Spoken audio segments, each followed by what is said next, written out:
សួស្តីបងប្អូនថ្ងៃនេះមកបន្តសាច់រឿងយើងដែលជាភាពបន្តចឹកមកខាពេលយូតោះយូជីតែអ្នកពិតជាគិតថាពាក្យយោនឹងមិនចាំមិនតាពីអ្នកទើបតែបាត់ខ្លួនមែនទេខ្ញុំសុំតោយើងនឹងរស់នៅជាមួយកអាយ៉ានការសម្រេចចិត្តនេះគឺជាឯកច្ឆ័ន្ទនោះជាពិភពលោកនិងរបៀបរស់នៅរបស់យើងពួកកាលីយ៉ានមាននៅជាមួយយើងត្រឹមត្រូវទេពិតណាស់យើងនឹងធ្វើដូច្នេះឬថាយើងអាចឮសំឡេងរបស់ពួកគេហេតុផលដែលយើងឲ្យតម្លៃពួកកាលីយ៉ានមិនមែនដោយសារតែពួកគេមិនវាប្រហារយើងទេកុំបោះបង់ចោលពួកគេនិងកុំដោះហួសក្តីថ្លៃថ្នូររបស់ពួកគេមិនថាណាក៏ទៅជាយ៉ាងណាទេយើងនឹងធ្វើអ្វីគ្រប់យ៉ាងដែលយើងអាចធ្វើទៅបានខ្ញុំបានត្រៀមខ្លួនរួចជាស្រេចដើម្បីទទួលទោសផាជីវិតបើចាំបាច់ប៉ុន្តែវាហាក់ដូចជាមនុស្សគ្រប់គ្នាមានអារម្មណ៍ដូចគ្នានឹងខ្ញុំដែរពិតមែនទេប្រជាជនរ៉ូមេលីពិតជាអស្ចារ្យណាស់យើងមិនធ្វើឲ្យពួកកាលីយ៉ានសម្រាប់ពួករ៉ូមេលីទេដូច្នេះអ្វីដែលផ្ទុយពីនេះក៏គួរតែពិតដែរពួកគេបានធ្វើឲ្យយើងសោកសៅយ៉ាងខ្លាំងកាលីយ៉ានគឺជាក្រុមគ្រួសាររបស់យើងដែរពេលអ្នកនិយាយបែបនោះវាពិតជាធ្វើឲ្យអ្នកមានអារម្មណ៍រំភើបណាស់មែនទេអ្នកបានលាក់បាំងជំងឺរបស់អ្នកពីខ្ញុំរហូតដល់នាទីចុងក្រោយមិនអើពើនឹងបំណងប្រាថ្នារបស់ខ្ញុំទេហើយទទួលយកការប្រកួតនេះហើយអ្នកបានទៅទីក្រុងតូក្យូដើម្បីប្រយុទ្ធជាមួយមនុស្សភពក្រៅតែម្នាក់ឯងអ្នកគួរតែពិចារណាឡើងវិញអំពីអិយាបថរបស់អ្នកគ្រាន់តែដោយសារតែវាបញ្ចប់ដោយល្អមិនធ្វើឲ្យវាអាចទទួលយកបានទេគឺជាកិត្តិយសដ៏អស្ចារ្យបំផុតនៃជីវិតរបស់ខ្ញុំទាំងមូលសម្រាប់គាត់ទាំងពីរនាក់ប៉ុន្តែអ្នកបានលះបង់វាទាំងអស់របស់អ្នកហើយប៉ារបស់អ្នកក៏មានមោទនភាពដូចគ្នាដែរហើយខ្ញុំប្រកាសថាជីដូនជីតារបស់អ្នកមែនហើយគ្រួសារគឺសំខាន់ណាស់ប៉ុន្តែកុំហ៊ានធ្វើឲ្យខ្ញុំបារម្ភបែបនេះទៀតអីបើមកទៅកុំប៉ះខ្ញុំអីអូថ្ងៃនេះអ្នកនិយាយត្រង់មែនមានការប្រែខ្លាចគួរឲ្យខ្លាចណាគ្រាន់តែគិតអំពីអ្វីដែលអ្នកផ្សេងទៀតគិតអំពីខ្ញុំហើយបន្ទាប់ពីលេត្របាក់សេចក្តីស្លាប់ហើយអណ្ដែតនៅក្នុងចន្លោះនោះរវាងបណ្ដាសានៅជំរើសដោយមនុស្សខ្ញុំខ្លាចមិត្តភក្តិស្លាប់ណាជាពិសេសចាប់តាំងពីខ្ញុំគួរតែជាមនុស្សចាស់ឬស្លាប់ទៅហើយខ្ញុំគ្រាន់តែគិតថាខ្ញុំមិនគួរជឿជ្រែកជាមួយបច្ចុប្បន្នទៀតទេហើយបន្ទាប់មកជាអ្វីអ្នកមិនអាចមើលឃើញអនាគតឬអតីតកាលបានទេអ្នកដឹងទេប៉ុន្តែបើអ្នកមិនសម្លឹងមើលបច្ចុប្បន្នទេប៉ុន្តែខ្ញុំបានមិនបើពើនឹងអ្វីដែលខ្ញុំគួរធ្វើខ្ញុំកំពុងស្វែងរកអ្វីមួយដើម្បីផ្លាស់ប្ដូររបៀបរស់នៅរបស់ខ្ញុំមែនហើយប្រហែលជាវាទាំងអស់សុទ្ធតែជាប់គ្នាអ្វីដែលមនុស្សពុករបានធ្វើគឺជាអ្វីមួយដែលខ្ញុំបានបោះបង់ចោលកាលពីច្រើនទសវត្សរ៍មុនខ្ញុំមិនដឹងពីអ្វីដែលខ្ញុំត្រូវធ្វើឡើយនេះប៉ុន្តែខ្ញុំនឹងមិនបាត់បង់ការមើលឃើញរឿងនោះរងទៀតទេខ្ញុំគួរតែធ្វើវាខ្លួនឯងហើយខ្ញុំចង់ឲ្យអ្នកជួយខ្ញុំយ៉ាងណាក៏ដោយពេលខ្លះថ្ងៃនេះខ្ញុំប្រហែលជាមានអារម្មណ៍ល្អហើយអូអ្នកនៅតែអាចនិយាយបានមែនទេគាត់បានអូខ្ញុំចេញដើម្បីកុំឲ្យគាត់មានអារម្មណ៍កងតែម្នាក់ឯងប៉ុន្តែហេតុផលទាំងមូលរបស់ខ្ញុំសម្រាប់ការមកទីនេះបានបាត់បង់ទៅវិញក្នុងរយៈពេលប៉ុន្មានវិនាទីប៉ុណ្ណោះខ្ញុំគិតថាអ្នកស្រាប់តែចាស់ទៅហើយបាត់បង់ស្មារតីប៉ុន្តែបើចែកទេណាសាររបស់គាត់ពាក់ព័ន្ធនោះវាសមហេតុផលណាអ្នកនិងខ្ញុំគួរតែដោះស្រាយវិធានការប្រឆាំងដោយសារតែចាប់ពីពេលនេះតទៅនឹងលែងមានសសរថ្មីកើតឡើងទៀតហើយវាអាចទៅរួចដែលថាពួកវាអាចនឹងនៅតែមានសូម្បីតែបន្ទាប់ពីពួកសសរឈប់កាត់មកក៏ដោយឧបសគ្គគឺផ្អែកលើ Master Tengen មែនទេដូច្នេះយើងត្រូវបង្រៀនសសរបច្ចុប្បន្នគ្រប់យ៉ាងអំពីការប្រើប្រាស់របាំងនិងបច្ចេកទេសភាសាអារៈវិញ្ញាណត្រមណាសាត្រូវតែត្រូវបានបណ្ដេញចេញភ្លាមបន្ទាប់ពីពួកវាកើតមកមុនពេលដែលពួកវាមានអំណាចខ្លាំងពេកប៉ុន្តែរឿងចុងក្រោយគឺជាផ្នែកដ៏លំបាកបំផុតវានឹងងាយស្រួលបើអ្នកអាចឲ្យអតីតគ្រួសារធំៗទាំង3សហការបានបន្ទាប់មកយើងត្រូវធានាសុវត្ថិភាពនិងផលិតឧបករណ៍ដែលត្រូវណាសាយ៉ាងច្រើនហើយគូផែនទីខ្សែឈាមរបស់ពួកគេបន្ទាប់មកយើងនឹងត្រូវតាមប្រម៉ាញ់បុកតែមានអំណោយទានខាងរូបកាយគ្រប់រូបដែលមានការរឹតបន្តឹងដែលនឹងកើតចាប់ពីពេលនេះតទៅពេលខ្ញុំស្លាប់ខ្ញុំនឹងក្លាយជាវត្ថុដែលត្រូវណាសាបន្ទាប់ពីនោះបើយើងទុករឿងត្រឹមត្រូវចោល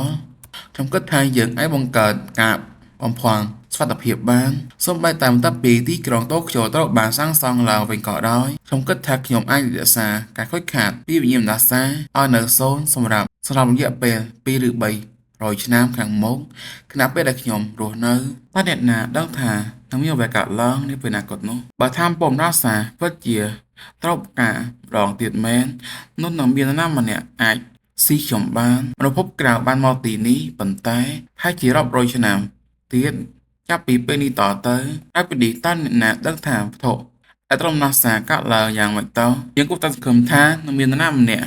ដ៏អាក្រក់ដូចអ្នកនាពេលអនាគតអ្នកពិតជានឹងលេបផ្នែកមួយនៃ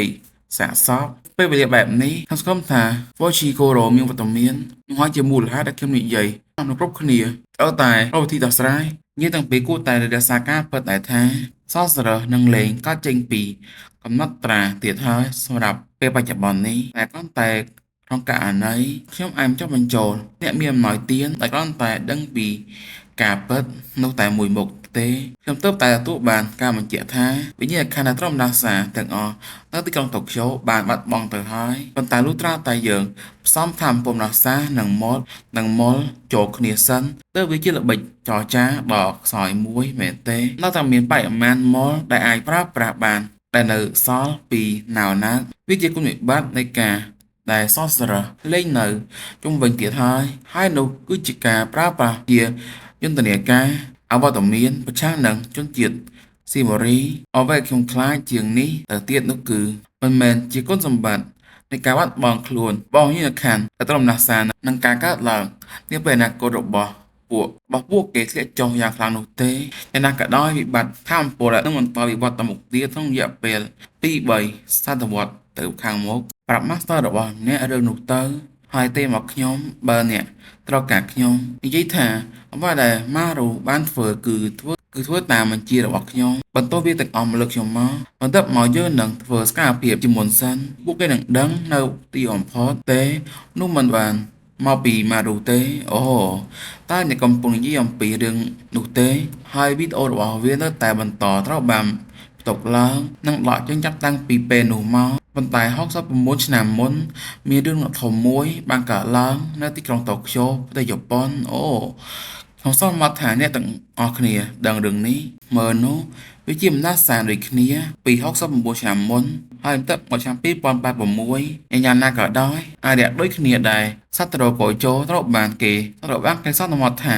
ត្រូវបានបំផ្លាញនាពេលនោះបានបង្ហាញខ្លួនភ្លាមនៅទីក្រុងតូក្យូហើយយកតាមភពរបស់ខ្ញុំក៏ប្រហែលជាមនុស្សភពក្រៅដែលមកពីភពស៊ីម៉ូរីដែលមានចម្ងាយរាប់រយលានឆ្នាំពន្លឺពីយើងក៏បានប្រឈមមុខនឹងសសរម្នាក់ដែលមានភ្នែក3គ្រប់យ៉ាងខ្លាំងខ្ញុំនឹងភើបចិត្តណាស់ខ្ញុំចង់ជួបគាត់ណាយ៉ាងណាមិញក៏កំពុងប្រយុទ្ធនឹងអារៈនោះនៅកន្លែងរបស់យើងហេតុអីបានជាមនុស្សភពក្រៅធ្លាប់ប្រយុទ្ធប្រឆាំងនឹងណាសាមែនហើយមនុស្សភពក្រៅត្រូវតែជាវរៈបរោះនៃយុត្តិធម៌ការលេងចាប់បាល់ពិតជាគួរឲ្យធុញណាស់ពេលអ្នកនៅក្មេងមែនទេហើយបានជាអ្នកលេងខាច់ថ្ងៃនេះខ្ញុំពិតជាចង់ឲ្យពួកគេមិនដូច្នេះវាជាការពិតដែលឯកបែបស្រមោលថ្មីអាចផ្សាយបណ្ដាសាបានវាជាទម្រង់នៃការទំនាក់ទំនងដែលអ្នកពិតជាអាចមើលឃើញធ្វើលំហាត់ប្រាណស្រាលដើម្បីឲ្យឈាមរបស់អ្នកហូបបានល្អដោយនិយាយគ្នាអំពីអ្វីទាំងអស់ជាពិសេសនៅពេលដែលអ្នកបោះបាល់ទៅមកតែវាសប្បាយនៅពេលអ្នកធំឡើងតើនោះជាហេតុផលដែលបុរសចំណាស់ចាប់ផ្ដើមលេងហ្គោលភ្លាមមែនទេវាល្អខ្ចោះសម្រាប់ការចំណាយពេលដើម្បីស្គាល់គ្នាបុគ្គលនោះតែងតែត្រូវបានគេមើលរំលងនៅពេលនិយាយអំពីប្រទេសឬក្រុមជនជាតិភាគតិចដោយវិធីណាមួយយើងបែរជាភ្លេចអ្វីមួយដែលច្បាស់លាស់យ៉ាងខ្លាំងប្រទេសនានាមានដើម្បីប្រជាជនរបស់ពួកគេតាមមនុស្សមិនមែនរស់នៅដើម្បីប្រទេសជាតិពេលវេលាដូចនេះគឺមានសារៈសំខាន់ជាកន្លែងដែលយើងអាចប្រឈមមុខដាក់គ្នា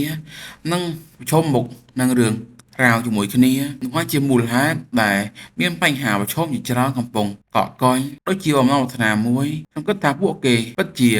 ភាពវឹកវរនិងភាពសុខអមរមនាបច្ចេកទេសដ៏អាក្រក់របស់យើងហើយយើងអាចនឹងធ្វើបាបអ្នកដទៃតាមផ្លូវយើងទាំងអស់គ្នាប្រាថ្នាចង់បានវាហើយដេញតាមវានិងសុភមង្គលសម្រាប់មនុស្សគ្រប់គ្នាអនាគតដ៏ភ្លឺស្វាងសូម្បីតែមន្ទីរបន្ទួយក៏ដោយនិងសម្រាប់សុភមង្គលរបស់អ្នកដទៃឲ្យបានច្រើនតាមដែលអាចធ្វើទៅបានផងដែរដើម្បីសុភមង្គលរបស់យើងយ៉ាងណាក៏ដោយខ្ញុំសង្ឃឹមថាយើងអាចបន្តជូនពរអំពីផែនដីនិងអ្នកទាំងអស់គ្នា បងរៀនយើងថែមមកប្រកាសណាយល់ហើយដូចគ្នាស្រាប់នេះមែនហើយប៉ុន្តែជាធ្នូនឹងការចាក់ចេញតាមបុរាណត្រូវតែចាក់ចេញដែរយូកាខ្ញុំពិតជារីករាយណាស់ដែលអ្នកមិនអីខ្ញុំគិតថាវាសំខាន់ណាស់អូខ្ញុំគួរតែជប់គិតអំពីវាទៅជីវិតស្នេហារបស់ខ្ញុំមិនសំខាន់ទេពិតណាស់ប៉ុន្តែបើប្រៀបធៀបទៅនឹងសុខភាពរបស់អ្នក